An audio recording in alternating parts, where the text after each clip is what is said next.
New South Wales Police Force celebrates its 100th birthday, a century of service on which the present Commissioner, Mr. Norman Allan, and all members of the force can look back with pride.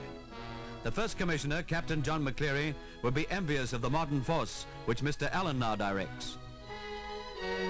The police have solved some major crimes. Remember this, not so long ago? The search for Graham Thorne, the boy who was kidnapped and murdered. Police amassed fantastically detailed evidence to bring his murderer to justice. And remember the almost statewide search for escapees Simmons and Newcomb, a search through rough, uninhabited country with scores of police going without leave and sleep to recapture the two men. But police work does not only involve prevention and detection of crime.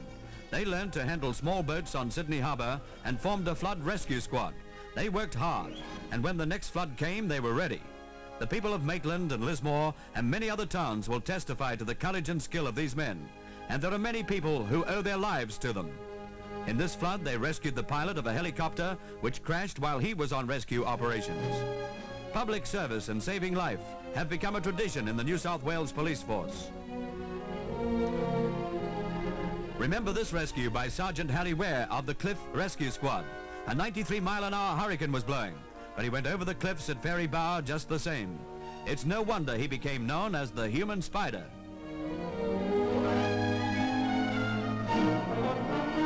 The prevention and detection of crime continues night and day, and patrol cars and stations throughout the metropolitan area are linked by the police radio VKG.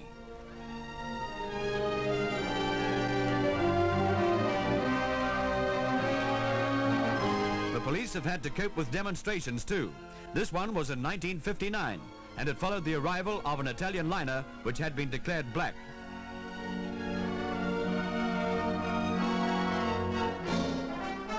The preservation of law and order means that the law must be upheld, and this squad of police made certain that it was.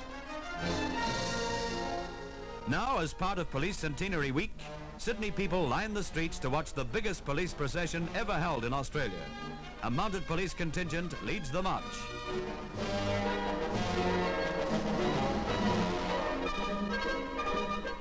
It's an impressive parade, representative of almost every branch of the force, and also including visiting police from other Australian states and from New Zealand.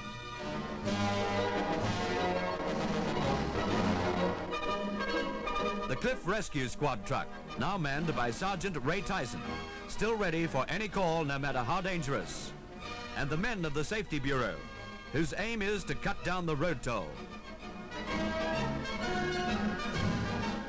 They've come a long way since they were mounted on that type of motorcycle.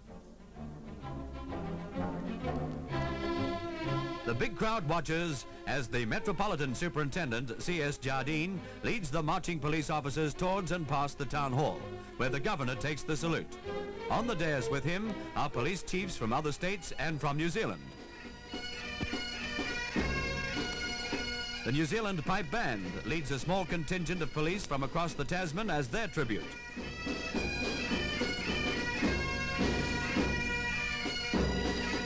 It's a proud day for Sydney, and what a proud day it must be for Commissioner Allan. The women police, special friends of youngsters because of their duties outside schools. A former commissioner, 90-year-old Mr. Childs, watches a parade of men dedicated to uphold the law and representing a century of service to the whole community.